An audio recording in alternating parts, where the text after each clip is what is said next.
یہاں سورہ مائدہ میں ہم نے کچھ جانوروں کا ذکر پڑھ لیا. اللہ کرے کہ مضمون کلیئر ہو گیا ہو اور ہم کو بات سمجھ آ گئی ہو اور ہم سمجھ جائیں کہ ہم جو خود کہہ دیتے ہیں کیا حرج ہے کیا حرج ہے, تو انشاءاللہ ہمیں سمجھ آ جائے گا حرج کیا ہے.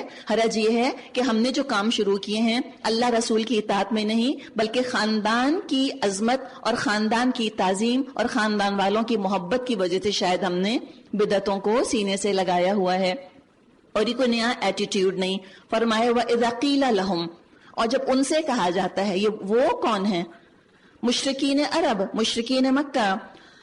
ان سے کہا جاتا ہے تعالوا, آ جاؤ. کہاں؟ الی ما انزل اللہ, اس چیز کی طرف جو اللہ نے نازل کی یعنی قرآن.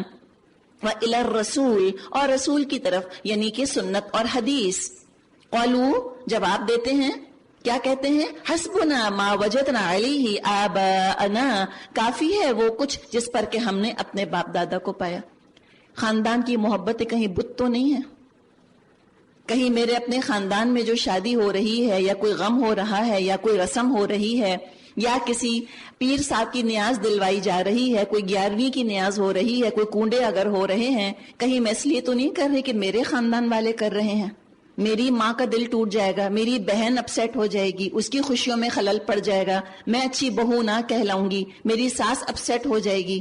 اگر یہ سوچ رہے ہو تو وہی رویہ اختیار کیا ہے جو کہ مشرکین عرب نے کیا تھا, اور اللہ نہ کرے کہ ہم اس جہالت کے اندر مبتلا ہوں اس کے بعد کہ ہم نے اقرار کر لیا ہے کہ ہم اللہ رسول کی اطاعت کرتے ہیں, لا الہ الا اللہ محمد رسول اللہ. یہ تو تنقید ان پر کی جا رہی ہے جنہوں نے کلمہ نہیں پڑھا تھا, اطاعت کا اقرار بھی نہیں کیا تھا. ہم نے تو اطاعت کا اقرار کر لیا اور ہم سے کہا ہے سورت کے شروع میں اوفوا بالعقود, اپنے وعدے پورے کرو, جو کمٹمنٹس کیے ہیں ان کو نبھاؤ. اب آبا و اجداد کے بارے میں فرمایا اولو کان آباؤہم لا یعلمون شیئا ولا یہتدون, کیا یہ باپ دادا کی تقلید کیے چلے جائیں گے خواہ وہ کچھ نہ جانتے ہوں اور صحیح راستے کی ان کو خبر نہ ہو؟ یعنی ایسا مت کرو. دیکھیے آبا و اجداد کی تقلید یا ان کی فرما برداری ہر چیز میں منع نہیں کی گئی, 2 شرطوں کے ساتھ ہے. کیا شرطیں ہیں؟ علم تھا ان کے پاس اور اگر ہدایت تھی تقلید کرو. ابراہیم علیہ السلام جیسے جس کے باپ دادا ہوں ضرور اطاعت کریں, لیکن اگر کوئی خود گمراہ تھا, ہدایت پہ نہ تھا, نہ علم تھا اور نہ ہدایت تھی, اب آنکھ بند کر کے تعصب کے ساتھ کرنا یہ بھی تو شرک ہو گیا نا. اینسیسٹر ورشپ, اور یہ بھی شرک کی ایک قسم جو ہے وہ دنیا میں رہی ہے. اب یہ تو میرا اور آپ کا کام ہے کہ اللہ تعالیٰ نے جو قرآن اور اس کا نور میری اور آپ کی زندگی میں کھولا ہے اب ہم کتنا سمجھ سکتے ہیں. دیکھیے یہ میرا اور آپ کا جہاد ہے. میں اور آپ جہاد کرنے چچنیا, بوزنیا, افغانستان, عراق نہیں جا رہے. ہم کہاں جہاد کریں گے؟ کیا ہم جہاد سے محروم ہیں؟ نہیں, ہم جہاد سے محروم نہیں. ہمیں تو انشاءاللہ تعالیٰ اس معاشرے کے اندر رہتے ہوئے بہرحال جہاد کی کوشش کرنی ہے, سمجھانا ہے خیر خواہی کے ساتھ, اور خاندان والوں سے ڈیل کرنے کا طریقہ آپ حق ان کو بتائیے, اور حق نہ مانے تو کیا کریں, گھر سے نکال دیں؟ نہیں, اگر وہ حق نہیں مانتے آپ ان کے حقوق ادا کرتی رہیے. آپ کے گھر کے دروازے اور آپ کے دل ان کے لیے کھلے ہونے چاہیے. آپ تحفے دیجیے, آپ دعوت پر بلائیے, آپ ان سے میٹھی بات کیجیے. اگر وہ خفا ہوتے ہیں, تانا دیتے ہیں, آپ تانا مت دیجیے. وہ آپ کو تانے میں کہتے ہیں کہ تم ایسی ہو اور ایسی ہو, کہ نہیں میں ایسی نہیں ہوں, سمپل. آپ صلی اللہ علیہ وسلم کو ان کے رشتہ دار بعض دفعہ تانا دیتے تھے. ابو لہب کی بیوی مزمم کہتی تھی آپ کو, مزمم, وہ شخص جس کی مذمت کی گئی, حالانکہ آپ کا نام تھا محمد, وہ جس کی تعریف کی گئی. لوگ کہتے تھے کہ وہ دیکھیے ابو لہب کی بیوی کیا کیا کہتی ہے آپ کو. آپ نے کہا مجھے تو نہیں کہتی, کسی مزمم کو کہہ رہی ہے, میرا نام تو محمد ہے. تو ڈیفلیکٹ کر دیجئے, ڈیٹیچ ہو جائیے اس تنقید سے, اتنا زیادہ دل پہ نہ لیجئے. جو بہت سینسیٹیو ہوتے ہیں اپنی ذات کے بارے میں, ان کو چاہیے وہ دین کے راستے میں نہ آئیں, وہ اپنے گھروں میں رہیں, پھر عافیت کا راستہ اختیار کریں. الحمدللہ جن کے اعصاب مضبوط ہیں وہ آئیں اور یہ کام کریں. اور تلخی کے لیے انسان کو تیار مینٹلی رہنا ہوگا, تھوڑا سا آپ کو تلخی کے لیے تیار ہونا ہوگا, اس لیے کہ ایک تو آباء و اجداد کا معاملہ, محبتوں کا معاملہ ایک چیز یہ, اور دوسری بہت پیاری چیز دین. تو جہاں آباء و اجداد اور دین یہ 2 نام جمع ہو جاتے ہیں وہاں ہم بہت حساس ہو جاتے ہیں. تو بہت بدتمیزی کے ساتھ, بہت سختی کے ساتھ, لیکچر کے انداز میں, ڈانٹنے کے انداز میں بات نہیں کرنی. آپ سمجھا دیجئے, آپ بتا دیجئے جو چیزیں غلط ہیں, آپ کہیے میں اس میں حصہ نہیں لے سکتی. لوگ کہہ دیتے ہیں نا مجبوری کی وجہ سے, کہتے کہ نہیں میری بہن کے ہاں شادی ہے, میرے بھائی کے ہاں شادی ہے, میں بھائی یا بہن کی محبت کی وجہ سے مجبور ہوں. محبت مجبور کرتی ہے, وفاداریاں انسان کو مجبور کر دیتی ہیں. تو آپ بھی کہہ دیجئے کہ ہاں میں بھی کسی محبت اور میں بھی کسی وفاداری کی وجہ سے مجبور ہوں. والذین آمنوا اشد حبا للہ, ایمان والے تو اللہ کی محبت میں شدید تر ہوتے ہیں.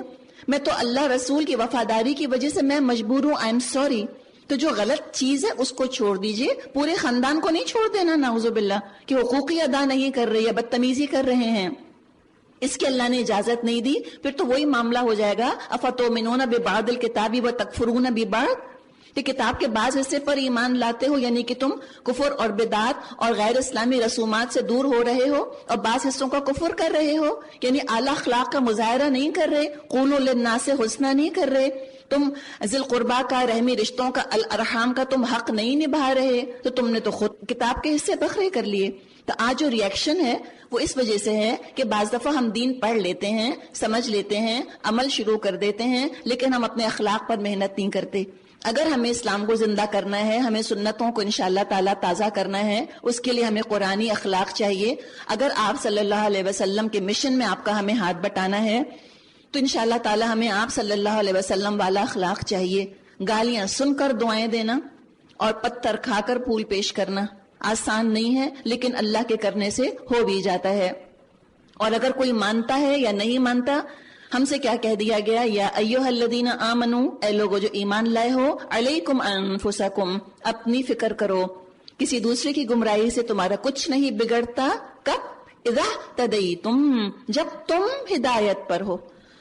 میری جان پر تو میرا حق ہے نا, آپ کا اختیار آپ کے بچوں پر بھی نہیں ہے, آپ کے شوہر پر بھی نہیں ہے, بہن بھائیوں, والدین, ماں باپ, سسرال والوں پر نہیں ہے, اپنی جان پر تو ہے. اس سے جہاد کیجئے, اپنے آپ کو اللہ کا فرما بردار بنا لیجئے. ہم تو سارے گلوب پر کہتے ہیں اسلام نافذ ہو, ساری زمین پر, اور یہ جو اتنا سا مٹی کا ٹکڑا اللہ نے جو میرا جسم بنایا ہے, پہلے اس پر تو میں نافذ کروں, یہ تو میرے بس میں ہے نا. تو اٹھا لیجئے اللہ کی خاطر, کوئی مشکل, کوئی آسانی. تو اگر تم ہدایت پر ہو تو کسی اور کی گمراہی تم کو نقصان نہ دے گی. یعنی کوئی یہ عادت نہ بنا لے کہ دوسروں کو کرٹیسائز کرتا رہے خالی بیٹھا ہوا, یا دوسروں کے غلط کام کو ایکسکیوز بنا کر پیش کرے کہ جی سبھی کر رہے ہیں تو مجھے بھی کرنا ہے, سارے خاندان والے جا رہے ہیں, میں اکیلی گھر میں کیسے بیٹھوں. اکیلی بیٹھیں اور اللہ کو یاد کر لیں, کوئی حرج نہیں. یا یہ کہ کسی کی گمراہی کی وجہ سے کہیں کہ ہم دین پر عمل نہیں کر رہے. جیسے کہ ہمارے ہاں ایک چیز پڑھے لکھے جس کو ہم ماڈرن ایلیٹ لوگ کہتے ہیں, ان میں رواج پا گئی ہے ملا بیشنگ.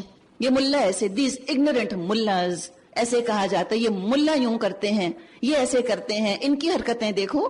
تو اس کو ایکسکیوز بنا کے تم نہیں کہہ سکو گے قیامت کے دن اللہ سے کہ اللہ چونکہ ملا یہ کر رہے تھے اس لیے میں نے بھی اچھے کام سارے چھوڑ دیے. جو کہ ملا جو ہے وہ داڑیاں رکھ کر جھوٹ بول رہے تھے تو میں نے جھوٹ تو بولا ہی بولا, لیکن داڑھی ہی نہیں رکھی.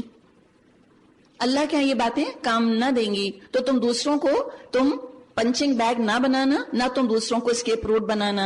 الاللہ مرجعکم جمیعا, اللہ کی طرف تم سب کو پلٹ کر جانا ہے, پھر وہ تم کو بتا دے گا تم کیا کرتے رہے. اے لوگوں جو ایمان لائے ہو, جب تم میں سے کسی کی موت کا وقت آ جائے اور وہ وصیت کر رہا ہو تو اس کے لیے شہادت کا نصاب یہ ہے کہ تمہاری جماعت میں سے 2 صاحب عدل آدمی گواہ بنائے, یعنی مسلمانوں میں سے 2 آدمی گواہ بنائے جائیں. یا اگر تم سفر کی حالت میں ہو اور وہاں موت کی مصیبت پیش آ جائے تو غیر مسلموں ہی میں سے 2 گواہ لے لیے جائیں.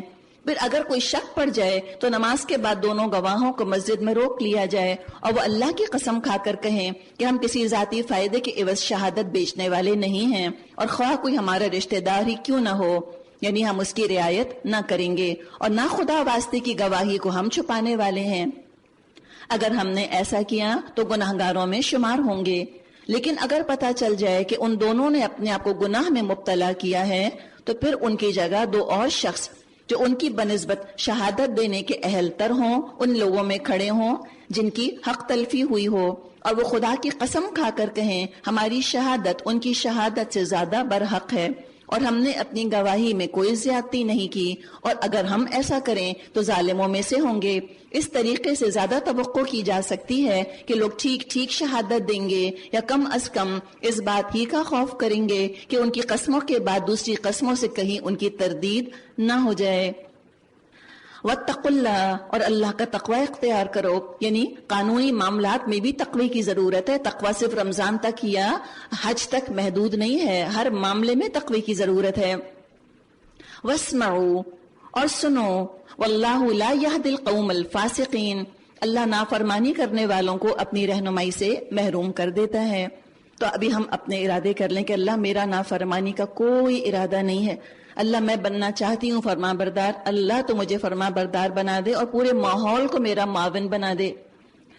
اب خاتمہ سورت کی آیات آ رہی ہیں. جس روز اللہ سب رسولوں کو جمع کر کے پوچھے گا تمہیں کیا جواب دیا گیا، یعنی تمہاری قوموں کا رسپانس کیا تھا، تو وہ عرض کریں گے ہمیں کچھ علم نہیں، آپ ہی تمام پوشیدہ حقیقتوں کو جانتے ہیں. پھر تصور کرو اس موقع کا جب اللہ فرمائے گا اے مریم کے بیٹے عیسیٰ، یاد کرو میری اس نعمت کو جو میں نے تجھے اور تیری ماں کو عطا کی تھی. میں نے روح پاک سے تیری مدد کی، تو گہوارے میں بھی لوگوں سے بات کرتا تھا اور بڑی عمر کو پہنچ کر بھی. میں نے تجھ کو کتاب اور حکمت اور تورات اور انجیل کی تعلیم دی. تو میرے حکم سے مٹی کا پتلا پرندے کی شکل کا بناتا اور اس میں پھونکتا تھا اور وہ میرے حکم سے پرندہ بن جاتا تھا. تو مادر ذات اندھے اور کوڑی کو میرے حکم سے اچھا کرتا تھا، تو مردوں کو میرے حکم سے نکالتا تھا. پھر جب تو بنی اسرائیل کے پاس صریح نشانیاں لے کر پہنچا تو جو لوگ ان میں سے منکر حق تھے انہوں نے کہا یہ نشانیاں جادوگری کے سوا اور کچھ نہیں. تو میں نے ہی تجھے ان سے بچایا. اور جب میں نے حواریوں کو اشارہ کیا کہ مجھ پر اور میرے رسول پر ایمان لاؤ، تب انہوں نے کہا ہم ایمان لائے. قالوا آمنا، انہوں نے کہا ہم ایمان لائے. پتہ چلا کہ جن کے دل میں تقوی ہوتا ہے اللہ ان کے دل کو ہدایت دے دیتا ہے. آگے ہم پڑھیں گے کہ جو اللہ کا تقوی اختیار کرے اللہ اس کے دل کو ہدایت دے دیتا ہے. تو دل کے اندر اللہ نے خیال ڈال دیا، ان کے دلوں کو اللہ تعالیٰ نے قائل کر دیا. واشہد بأننا مسلمون، اور گواہ رہو کہ ہم مسلم ہیں. یہ مسلم لفظ کی تکرار آپ دیکھ رہی ہیں تمام پچھلے انبیاء کو، اور ہر نبی کے آنے سے پہلے جو اس زمانے کے موجودہ نبی تھے ان کے ماننے والوں کو سب کو اسلام نے مسلم کہا. مسلم کوئی کلٹ نہیں ہے، کوئی خفیہ قسم کا سیکٹ نہیں ہے، بلکہ یہ تو دعوت عام ہے، تمام کائنات مسلم ہے، سب کو مسلم ہی ہونا چاہیے. حدیث میں آتا ہے کل مولود یولد علی الفطرہ، ہر بچہ جو پیدا ہوتا ہے فطرت پر پیدا ہوتا ہے، وہ تو بعد میں اس کے نام رکھ دیے جاتے ہیں، کسی کو یہودی اور کسی کو عیسائی، یعنی کہ سب بورن مسلمز ہیں، فطرت پر پیدا ہوتے ہیں. اذ قال، اور وہ واقعہ بھی یاد کرو جب حواریوں نے کہا اے عیسیٰ ابن مریم، کیا آپ کا رب ہم پر آسمان سے کھانے کا ایک خوان اتار سکتا ہے؟ تو عیسیٰ علیہ السلام نے کہا اللہ سے ڈرو اگر تم مومن ہو. یہ کیوں کہا کہ دیکھو معجزے دیکھ کر پچھلی قومیں کون سا ایمان لے آئیں، تو تم معجزے مت مانگو. اگر معجزہ دیکھنے کے بعد کوئی ایمان لانے سے انکار کرتا ہے پھر وہ ضرور تباہ کر دیا جاتا تھا.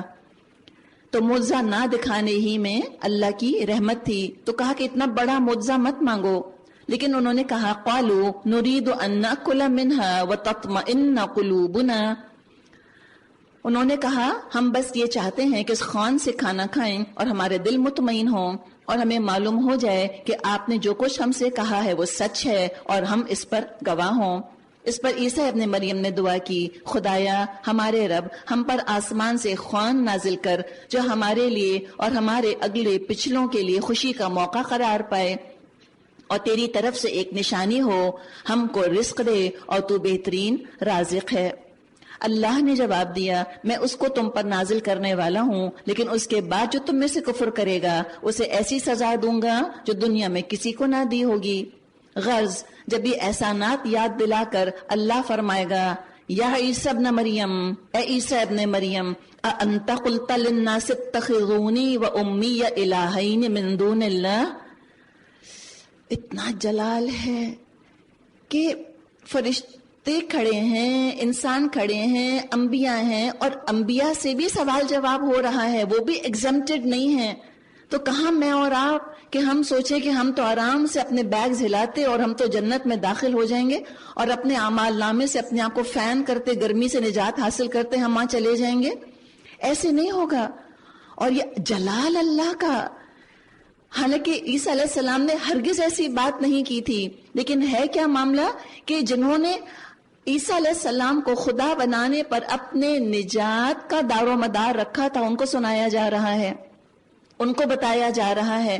اور جو برائڈز آف جیزس بنتی ہیں کہ ان سے یہ کہا جاتا ہے کہ تم عیسیٰ علیہ السلام کی دلہن بنو گی تو دنیا میں شادی نہ کرو.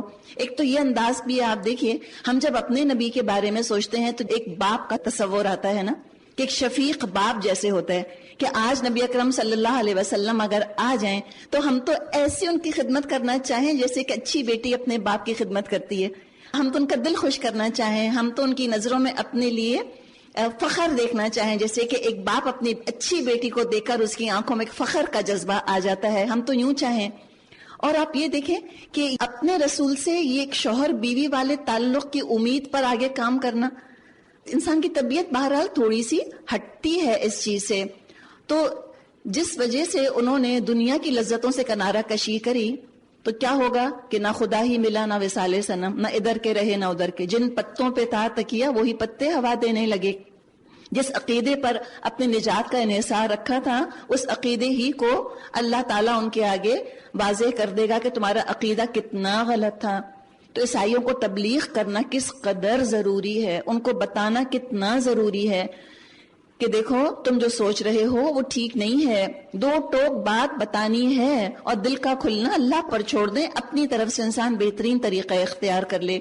تو یہاں ترجمہ ہے، اللہ فرمائے گا اے عیسیٰ ابن مریم، کیا تو نے لوگوں سے کہا تھا کہ خدا کے سوا مجھے اور میری ماں کو بھی خدا بنا لو؟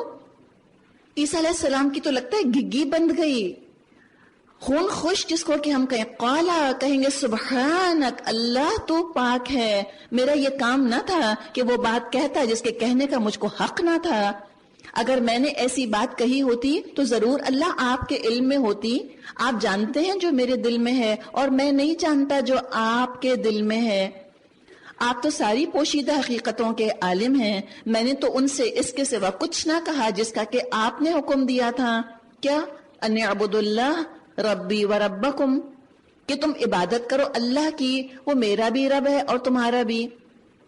میں اسی وقت تک ان کا نگران تھا جب تک میں ان کے درمیان تھا. جب آپ نے مجھے واپس بلا لیا تو آپ ان پر نگران تھے اور آپ تو ساری ہی چیزوں پر نگران ہیں.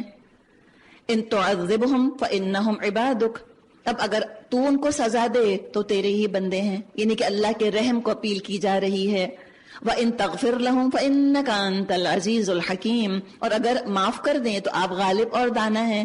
یعنی اللہ اگر تو کسی کو بخشنے کا فیصلہ کرتا ہے تو کسی مجبوری یا کمزوری کی وجہ سے نہیں، تو زبردست ہے. اب جواب کیا دیا گیا؟ قال اللہ فرمائے گا ھذا یوم ینفع الصادقین صدقہم، یہ وہ دن ہے جس میں سچوں کو ان کی سچائی نفع دیتی ہے. کیا یہ سچ کہا تھا کہ عیسیٰ علیہ السلام اللہ کے بیٹے ہیں؟ کیا یہ سچ کہا تھا کہ عیسیٰ علیہ السلام ساری ان خواتین سے قیامت کے دن شادی کریں گے جو اپنے آپ کو ننز بنا لیتی ہیں؟ کیا یہ سچ تھا؟ کیا یہ سچ تھا کہ عیسیٰ علیہ السلام کو دنیا میں سولی پر چڑھا دیا گیا اور وہ انسانیت کے گناہوں کی صلیب اپنے کندھوں پر لے کر اور وہ صلیب چڑھ گئے اور باقی انسانوں کو انہوں نے گناہ سے پاک کر دیا؟ اللہ نے اپنا بگاٹن سن نعوذ باللہ بھیج کر اور تمام انسانوں کے گناہوں کا کفارہ ادا کر دیا. کیا یہ باتیں سچ ہیں؟ کیا یہ باتیں ٹھیک ہیں؟ کیا یہ باتیں ٹھیک ہیں کہ عیسیٰ علیہ السلام کے بعد جو محمد صلی اللہ علیہ وسلم تشریف لائے ان کو نہیں ماننا چاہیے، قرآن کو نہیں ماننا چاہیے؟ کیا یہ باتیں ٹھیک ہیں کہ قرآن جو ہے وہ تو محمد صلی اللہ علیہ وسلم نے خود ہی لکھ لیا تھا، کاپی کر لیا تھا، پلیجرزم کا شکار ہو گئے تھے وہ، اور انجیل سے اور تورات سے کاپی کر لیا تھا انہوں نے قرآن؟ تو اللہ نے تو بات کو چھوڑ دیا، ہماری اپنی عقل کے اوپر، ہمارے اپنے انصاف کے اوپر اشارہ دے دیا کہ قیامت کے دن تو سچوں کو سچائی نفع دے گی. حدیث میں آتا ہے الصدق ینجی والکذب یہلک، سچائی نجات دیتی ہے اور جھوٹ ہلاک کر دیتا ہے. اپنے لیے رمضان میں خاص دعا کریں اللہ مجھ کو سچوں میں شامل کر لے. آگے بھی ہم پڑھیں گے کونوا مع الصادقین، سچوں کے ساتھ ہو جاؤ. مذاق میں، کسی کا دل رکھنے کے لیے، تعریف میں، ان چیزوں میں جھوٹ نہ بولیں. ہم مصلحت کے نام پہ بہت موقعوں پر جھوٹ بول جاتے ہیں، مبالغہ کر جاتے ہیں، یہ نہ کریں. اور جو سچا ہوگا کیا ہوگا؟ لہم جنات تجری من تحتها الانہار خالدین فیہا ابدا، ان کے لیے ایسے باغ ہیں جن کے نیچے نہریں بہ رہی ہیں، یہاں وہ ہمیشہ رہیں گے. رضی اللہ عنہم ورضوا عنہ، اللہ ان سے راضی ہوا اور وہ اللہ سے. تو اللہ نے کیا فرمایا ہے قرآن میں؟ ومن اصدق من اللہ قیلا، بتاؤ اللہ سے بڑھ کر سچی بات کس کی ہوگی؟ ومن اصدق من اللہ حدیثا، بتاؤ اپنی بات میں اللہ سے بڑھ کر سچا کون ہوگا؟ اور جو قرآن کو جھوٹا کہے اور محمد صلی اللہ علیہ وسلم کو نعوذ باللہ جھوٹا نبی کہے، تو جب وہ اپنی آخرت کی فکر میں دبلا نہیں ہو رہا، ہم اس کی آخرت کی فکر میں کیوں دبلے ہوں؟ ہم ہدایت کی دعا کریں اور دعا کے ساتھ ساتھ کوشش کریں. پرومسز اور پریئرز بھی ضروری ہیں، لیکن ایفرٹ اس سے زیادہ ضروری ہے. محنت کریں، تبلیغ کریں. ذالک الفوز العظیم، یہی بڑی کامیابی ہے. اللہ ہم سے راضی ہو جائے اور ہم اللہ سے راضی ہو جائیں. ہم اللہ سے کیسے راضی ہوں؟ جیسے کہ صحابہ اللہ سے راضی ہوئے. اور وہ کیا طریقہ ہے؟ اللہ کے احکامات پر ہم سر اپنا جھکا کر کہہ دیں سمعنا واطعنا. ہم کہیں کہ اللہ سے بڑھ کر میرا ولی، میرا خیر خواہ، میرا دوست اور کوئی نہیں. جو حکم اللہ نے دیا، چاہے میری مرضی کے خلاف ہو، چاہے مجھے اپنی پوزیشن کم ہوتی نظر آ رہی ہے، چاہے میری عقل مانے یا نہ مانے، چاہے سائنس ویریفائی کرے نہ کرے، لیکن میں نے تو سر اطاعت خم کر دیا. میں راضی ہوں اپنے رب سے. اور یہ بہت بڑی کامیابی ہے، اس طرح دل کا ٹھک جانا اور دل کا کھل جانا اللہ کے احکامات کے لیے. للہ ملک السماوات والارض وما فیہن وہو علی کل شیء قدیر. زمین اور آسمانوں اور تمام موجودات کی بادشاہی اللہ ہی کے لیے ہے اور وہ ہر چیز پر قدرت رکھتا ہے. سورۃ الانعام، انعام کا مطلب ہوتا ہے مویشی، کیٹل. مکی صورت ہے. اب بہت عرصے بعد مکی صورت آ رہی ہے. سورہ فاتحہ تھی مکی صورت، اس کے بعد جتنا کچھ ابھی تک ہم نے پڑھا سب مدنی صورتیں تھیں، اب مکی آ رہی ہے. ذرا سا اس کا مضمون اگر ذہن میں رہے تو انشاءاللہ کنیکشن جوڑنا آپ کے لیے آسان ہوگا.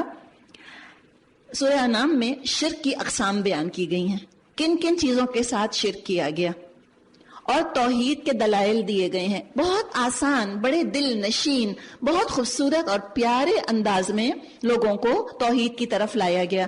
کہیں آپ لوگوں کو بتانا چاہ رہی ہوں دین کے بارے میں، پورا قرآن پڑھانے کا وقت نہ ہو یا موقع نہ ہو، آپ سورہ انعام کی تلاوت اور ترجمہ یہ دو چیزیں ان کے آگے رکھ دیجئے. انشاءاللہ تعالی اللہ نے چاہا جس کے دل کھلنے ہوں گے کھل جائیں گے. تو توحید کے بہت خوبصورت دلائل ہیں.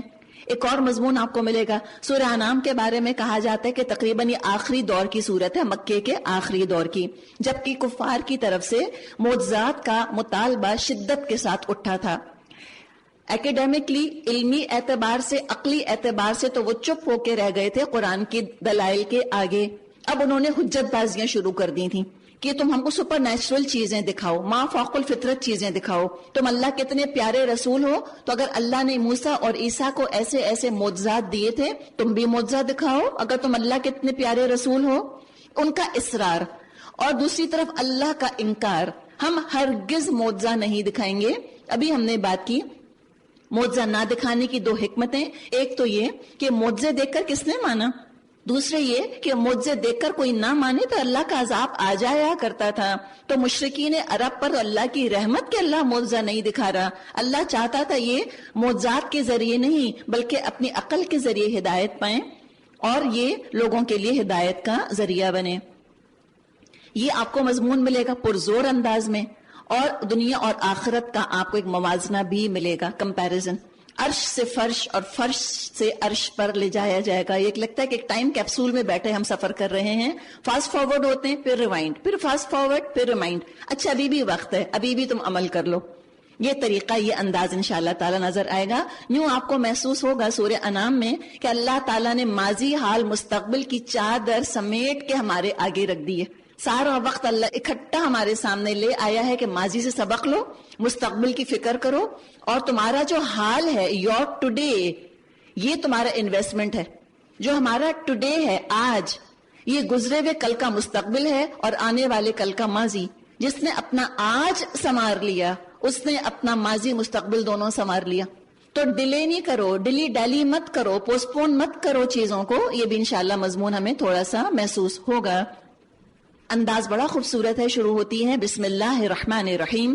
الحمد للہ الذی خلق السماوات والارض وجعل الظلمات